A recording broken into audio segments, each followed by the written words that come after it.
नमस्कार दर्शकों, मैं प्रकृति मोहन आपका स्वागत करती हूं हमारे आज के कार्यक्रम कृषि दर्शन में। दर्शकों, जैसा कि आप लोग जानते ही हैं कि इस कार्यक्रम में हम आपके लिए लेकर आते हैं कृषि संबंधी विभिन्न विषयों की जानकारी। और आज के हमारे इस कार्यक्रम का विषय है वन अग्नि के दुष्प्रभाव एवं रोकथाम के उपाय।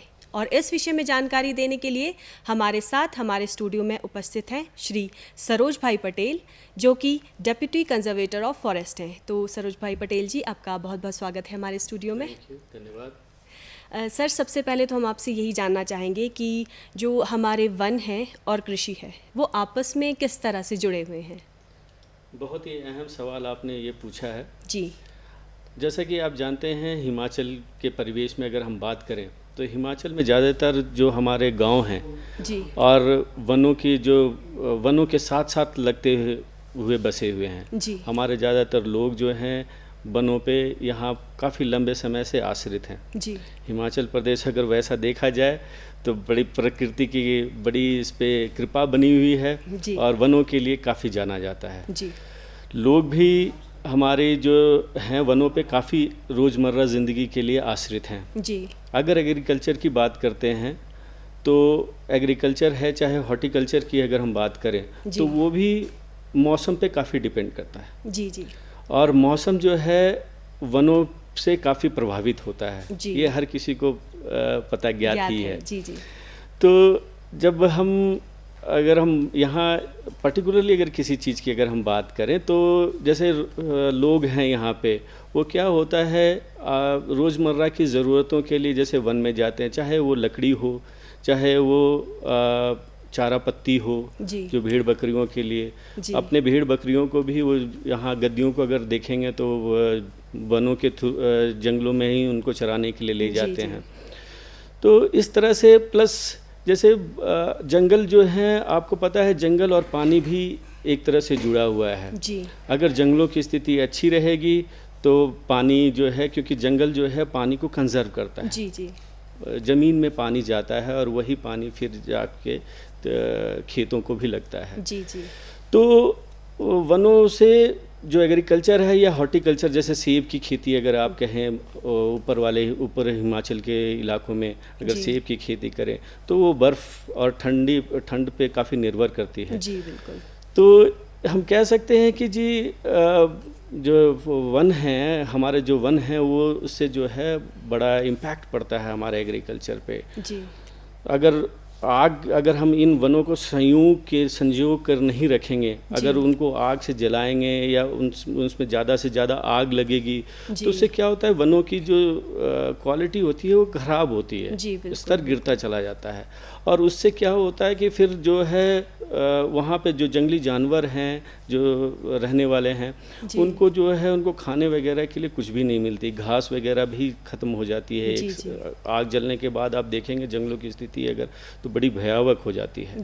तो ऐसी स्थिति में मुझे लगता है कि फिर जंगली जानवरों को भी कुछ नहीं मिलता तो वो फिर आपके खेत की तरफ आते हैं और फसलों को नुकसान भी करते हैं।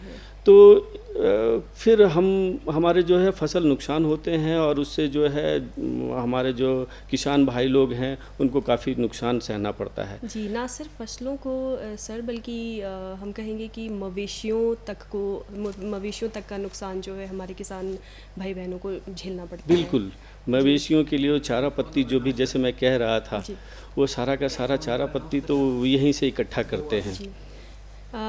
सर, हम अपने दर्शकों को बता दें कि हमारा ये जो कार्यक्रम है ये फ़ोन इन कार्यक्रम है और मैं नंबर जो है हमारे स्टूडियो का वो आपको बता देती हूँ। हमारा फ़ोन इन नंबर है 017728000177 और दूसरा नंबर है 017728000178। नंबर मैं दोहरा देती हूँ एक बार, 017728000177 और दूसरा नंबर है 017728000178। तो सर, हमारा दूसरा सवाल आपसे है कि वनों में जो आग लगती है उसके मुख्य कारण क्या हो सकते हैं? देखिए, अगर हिमाचल की हम बात करें या और भी कहीं की बात करें तो वनों में जो ज़्यादातर आग हमने जो देखा है वो कहीं ना कहीं मनुष्यों द्वारा ही चाहे जानबूझ के या अनजाने में लगती है। जी जी। तो ज़्यादा जो यहाँ की आग है, इसलिए हम ये बड़े कह सकते हैं कि इसमें हमारा आग लगने में भी हमारा एक रोल है और आग से बचाने में भी हमारा ही रोल रहता है जी। तो जो यहाँ की आग जो हिमाचल के जंगलों में जो आग देखी गई है वो मुख्यतः 3 तरह की आग है जी।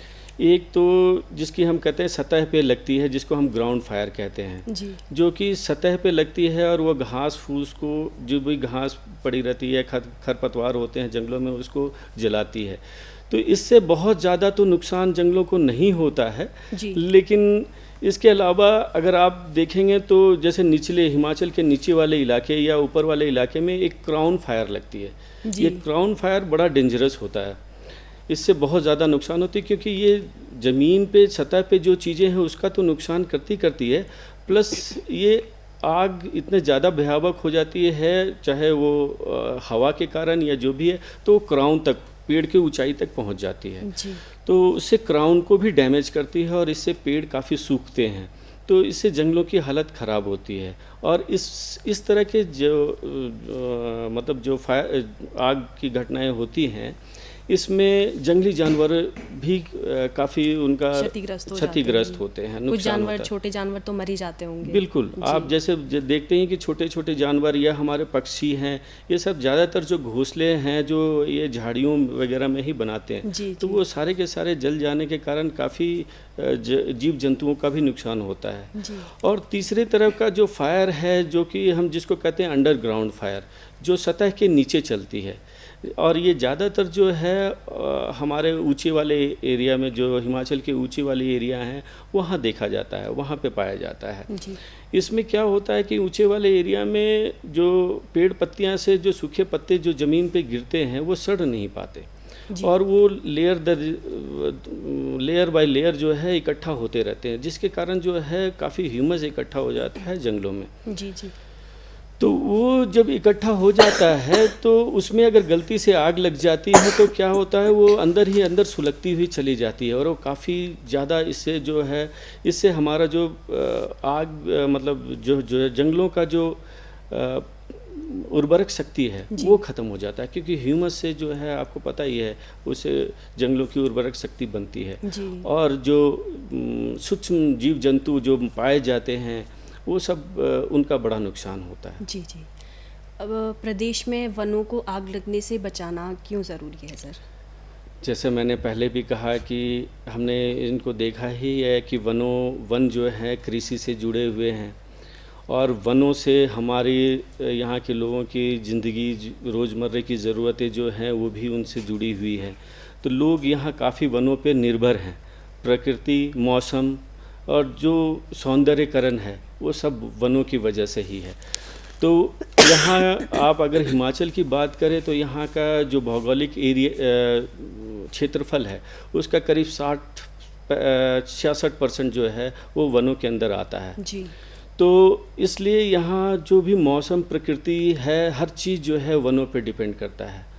अगर हम वनों की रक्षा नहीं करेंगे तो यहाँ का मौसम जो है वो जो उसमें काफ़ी बदलाव आ जाएगा। जो आजकल हम ग्लोबल वार्मिंग की बात करते हैं तो ग्लोबल वार्मिंग क्या है, वो तो जस्ट यही है कि हमारा कार्बन डाइऑक्साइड। और हाँ, इस विषय पे मैं ये भी कहना चाहूँगा कि जब ग्लोबल वार्मिंग की बात आई तो कार्बन डाइऑक्साइड से होता है तो ये जंगल हैं इसको कहते हैं कार्बन सिंक। ये जो एटमॉस्फेयर है, हमारा जो वातावरण है, उससे कार्बन डाइऑक्साइड को लेता है और ऑक्सीजन हमारे को देता है। तो एक तरह से वातावरण को ये शुद्ध भी करता है। तो ये कई चीज़ें हैं जिसके कारण मतलब जंगल जो है हमारा एक धरोहर है। जी बिल्कुल। राष्ट्रीय धरोहर कहें, प्रदेश का धरोहर कहें, मानव जाति का धरोहर कहें, तो इससे हमारे को कई चीज़ें मिलती है, जैसे मैंने बताया ही। तो इस तरह जो है हमारा जो है इन प्रकृति के प्रति जो है हमारा एक फ़र्ज बनता है इनको बचाना। जी बिल्कुल, क्योंकि प्रकृति हमें जीवन दे रही है, सब कुछ दे रही है, तो प्रकृति की तरफ हमारा भी जो है कुछ कर्तव्य बनता है कि हम उसे बचाएं। और जैसे आजकल आप देख रहे हैं कि जैसे स्नोफॉल होता है, टूरिस्ट लोग इतने ज़्यादा आते हैं, जी। तो कहीं ना कहीं ये स्नोफॉल वगैरह जो है ये मौसम पे काफ़ी डिपेंड करता है। तो इस बार देखेंगे आप कि इस बार अभी जब स्नोफॉल हुआ तो काफ़ी टूरिस्ट आ रहे हैं जी। तो ये भी कहीं ना कहीं इसमें भी वनों का बहुत अहम भूमिका है। जी बिल्कुल। और वैसे भी हिमाचल की खूबसूरती तो हिमाचल के वनों से ही है, जिसको देखने के लिए जो सैलानी है वो आते हैं, मौसम को एंजॉय करते हैं, यहाँ खेलते हैं। तो अगर ऐसे ही हम चाहते हैं कि आने वाले समय में भी ऐसे ही बना रहे, सैलानी आते रहे, लोग पर्यटक आते रहे, तो इसके लिए हमारे को अपने वनों का सुरक्षा करना बहुत ज़रूरी है। देखिए सर, ये तो आपने हमें बताया कि वनों की सुरक्षा करनी ज़रूरी है, तो हम आपसे ये जानना चाहेंगे कि जो हमारा जो प्रशासन है, हमारा जो वन विभाग है, वो जंगल में लगने वाली आग की रोकथाम के लिए क्या ज़रूरी कदम उठा रहा है, या फिर कहें कि क्या ठोस कदम उठा रहा है? बिल्कुल, ये आपने एक बहुत ही अहम सवाल पूछा है हमारे से, क्योंकि वन विभाग का मेन काम ही यही है, वनों का रक्षा करना, वनों का देखभाल करना, और वन जो संपदा है हमारा लगातार बढ़े। जी। तो जैसे कि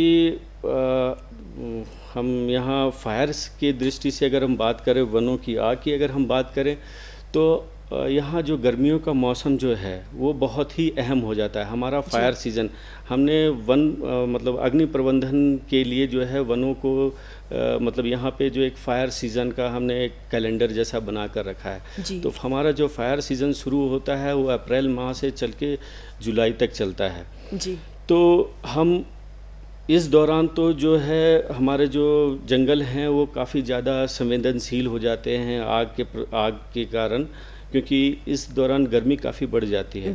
तो हमारी जो विभाग है ये इसके पहले बचाव का कार्य, जो प्रिवेंटिव मेजर्स जिसको हम कहते हैं जी, तो वो जो है हम स्टार्ट करते हैं अभी सर्दियों से जी, ताकि जो है हमारे ये गर्मियों में आग कम से कम लगे। हमारा जो विभाग का उद्देश्य यही होता है कि हमारी कोशिश यही होती है लगातार कि जी कम से कम आग लगे। ये क्योंकि एक बार आग लग जाती है तो बचाना बहुत क्योंकि जब आग लग जाएगी तो कुछ ना कुछ नुकसान करेगा ही करेगा। तो हमारी हमेशा सबसे पहले कोशिश ये रहती है। तो इस कोशिश में विभाग क्या करता है, सबसे पहले जैसे सर्दियों के टाइम जो है आप जंगल में जाएंगे तो काफ़ी सूखी पत्तियाँ, झाड़ियाँ, जंगल वगैरह, झाड़ियाँ वगैरह जो हैं वो इकट्ठा हो जाता है और ये जो है मतलब फ्यूल की तरह काम करता है। जी। तो सबसे पहले हम क्या करते हैं, सर्दियों के दौरान क्या है, चीड़ की पत्ती कहें चाहे जो भी है, सूखी पत्तियां, उनको हम इकट्ठा करके कहीं पे नाले उलों में हम रखते हैं। उससे क्या होता है कि ये मिट्टी कटाव वगैरह को भी रोकता है। जी। प्लस जो रोडों के जो हमारे पास फायर पट्टिका होती है, जिसके अग्नि पट्टिका जिसको कहते हैं, फायर लाइन भी कहते हैं हम, तो वहाँ पे हम उनकी साफ़ सफाई करते हैं, क्योंकि ये फायर लाइन जो है बहुत ही अहम भूमिका निभाती है जब आग लगती है जंगलों में। जी। तो इनकी भी साफ़ सफाई करते हैं। कुछ जो खास करके रोड के आसपास, क्योंकि वहाँ से जब लोग चलते हैं तो बीड़ी सिगरेट से वो आग फैल जाता है, तो उनके हम साफ़ सफाई करते हैं। झाड़ियाँ जो हैं रोडों के सड़कों के साथ साथ जो होती हैं उनका भी हम उनको हटाते हैं। जी। लोगों को सबसे इसमें जो अहम काम जो होता है वो हमारा जागरूक करना, लोगों के साथ अपना तालमेल बनाना। तो हमारे जो वन रक्षक हैं, वन राजिक हैं या वन परिक्षेत्राधिकारी हैं, ये जो है ग्राम सभा में जब हमारे उस दौरान जब ग्राम सभा होती है इवन, तो उसमें जाकर लोगों को, ग्राम सभा में जाकर लोगों को जो है जागरूक करते हैं, उनको समझाते हैं कि जंगल हमारी हमारी ज़रूरत है, हमारी ज़रूरत के साथ कैसे जुड़ी हुई है, हमारे रोज़मर्रा की ज़िंदगी के साथ कैसे जुड़ी हुई है और इनका बचाव करना क्यों ज़रूरी है। तो ये सारे के सारे, इसके साथ साथ अलग अलग हम महिला मंडल है, युवक मंडल हैं, इवन स्कूल के बच्चों के साथ अलग अलग बैठकें करते हैं हम, उनको इसके बारे में उनको संवेदनशील करते हैं, उनको अवेयरनेस उनमें फैलाते हैं। जी।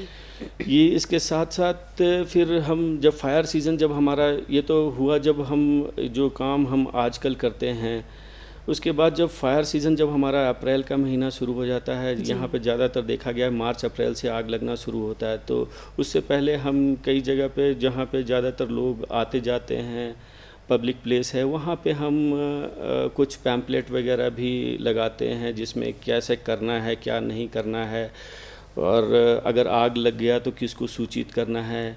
हम विभाग में जो है हम कई जगह पे अपने यहाँ हर एक रेंज हमारा जो रेंज होता है उसमें हम एक टीम की गठन करते हैं, जो कि जैसे ही समाचार मिलता है हमारे को कि हाँ यहाँ पे आग लग गया है या इस जगह पे आग लग गया है, तो वो फिर उस जगह पे तुरंत पहुँचते हैं जी।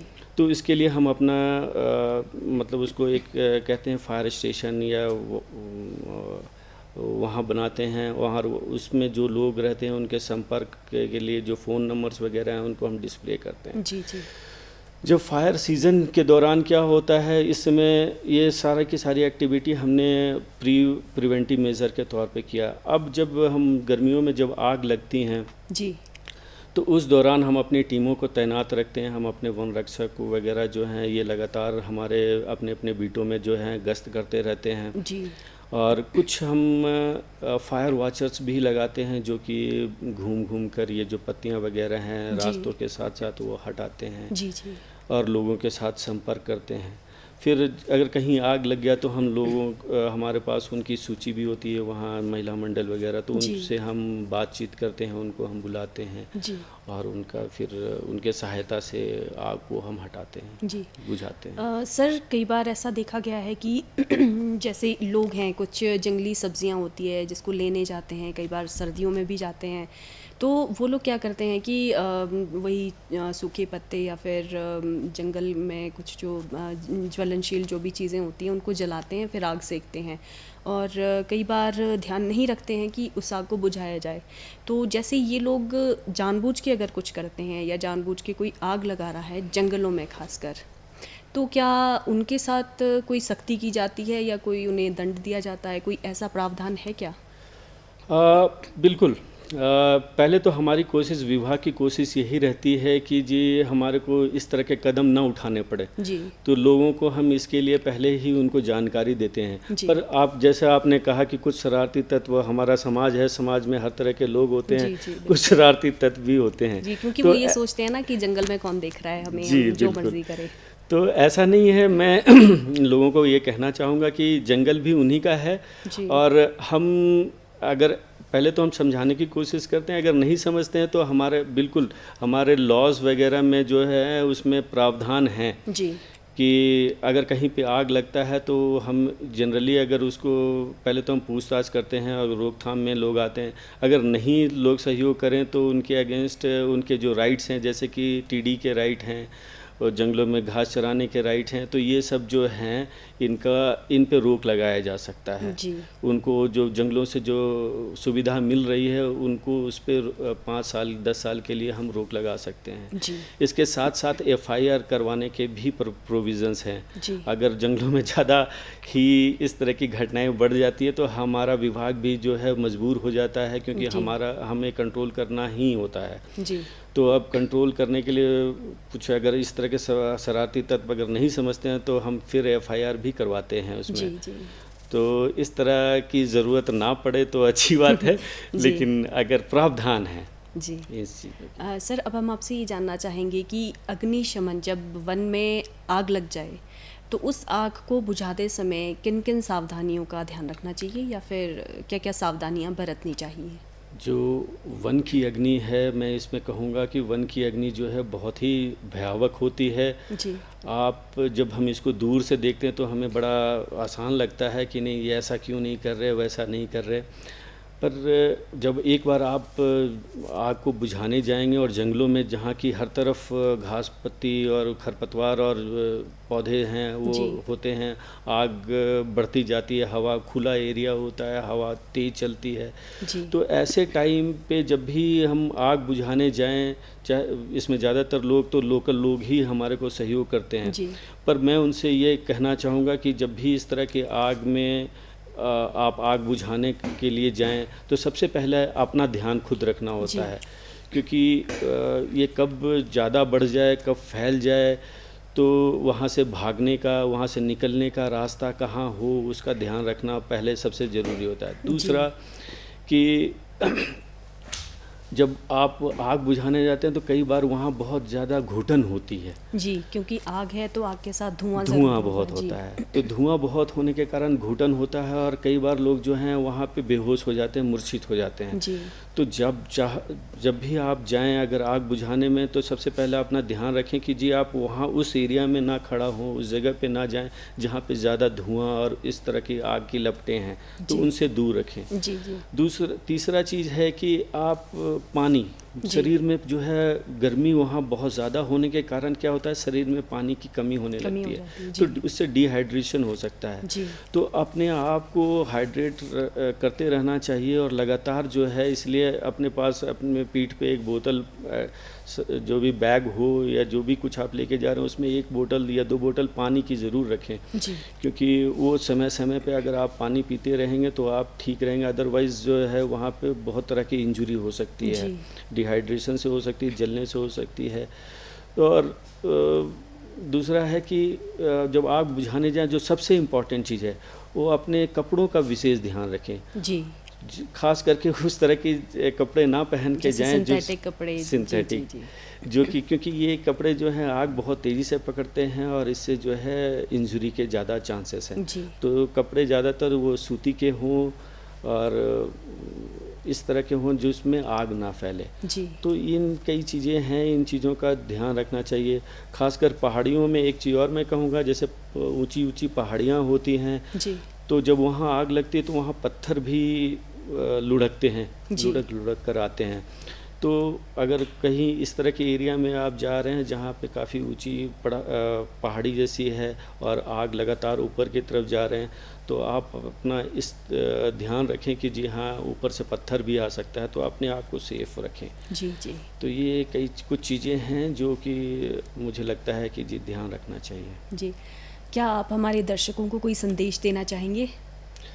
मैं दर्शकों से यही अपील करना चाहता हूँ कि जो ये जंगल है ये आपका है, हमारा है और हमारे ज़िंदगी का एक अभिन्न अंग भी है जी। इसके साथ साथ ये हमारा राष्ट्रीय धरोहर है, प्रदेश की इकोनॉमी में भी इसकी अहम भूमिका है, वातावरण में इसकी अहम भूमिका है जी। और इसको बचाए रखना सिर्फ विभाग का नहीं, हर एक जिम्मेदार नागरिक का फ़र्ज़ है जी। दूसरा कि जैसे विभाग की तो जिम्मेदारी है, हम तो है ही, लेकिन हमारे पास जो बीट होते हैं वो एक बीट जो है 200 हेक्टेयर से लेकर 3000, 4000 हेक्टेयर, 5000 हेक्टेयर तक की बहुत बड़ी बड़ी बीट होती है और इन बीटों को हमारा एक वन रक्षक जो है उसकी देखभाल करता है, उसमें जाता है।